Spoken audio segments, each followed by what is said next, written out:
the common thread to all the research that I do at Duke is the propagation of waves. I love how waves are connected to so many different things: sound and light and radio. All of these things fundamentally, sort of at a physical level, are waves, and there's some commonalities about how all those things behave. So it's radio waves that are sort of the core component of my group's lightning research. And not surprisingly, what that means is we have a lot of different radio wave sensors, like antennas that cover different frequencies of signals that are emitted by lightning. And we have those sensors deployed in a lot of them in the Duke Forest. But there's more than a dozen of them actually spread around the world in different places where lightning happens.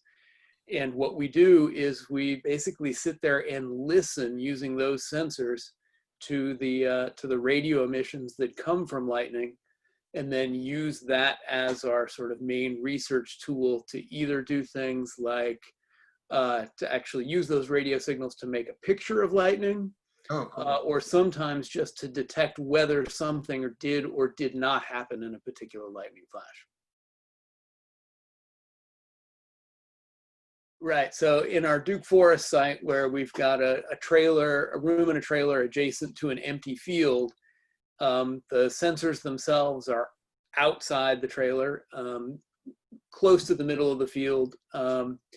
And sometimes, depending on the signals that we're receiving, some of those sensors look like conventional antennas that we have spread around in an array across the field. And then some of the sensors that we have for lower frequency signals are really big, heavy coils of wire that are maybe 6 feet long and weigh 10 or 20 pounds each.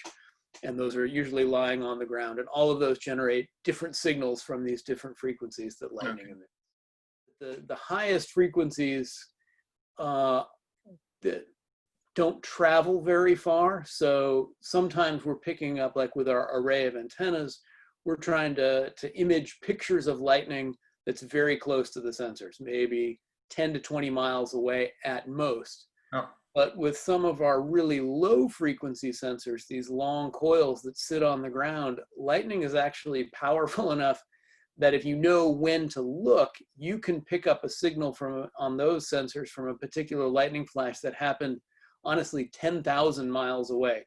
Oh, wow. If it was powerful enough. Whoa. So some of our sensors have a global reach, and then some of them are for very local imaging.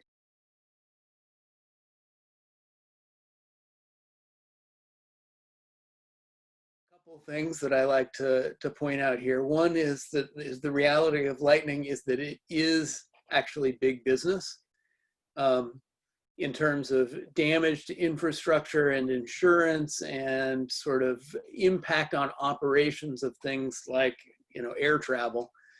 It's billions of dollars a year of impact just inside the United States. And it's really complicated and as a physical process. And if we can understand better what lightning does, we can do a better job of mitigating that impact. Yeah. And then the other facet is that I think lightning is pretty cool. Almost everybody has some experience with it, and it is super impressive, and it does some amazing things that have been discovered even within the last 20 years or so. And being able to be a researcher in that space where we're teasing out some of these new and interesting things that lightning does, I really, really like that.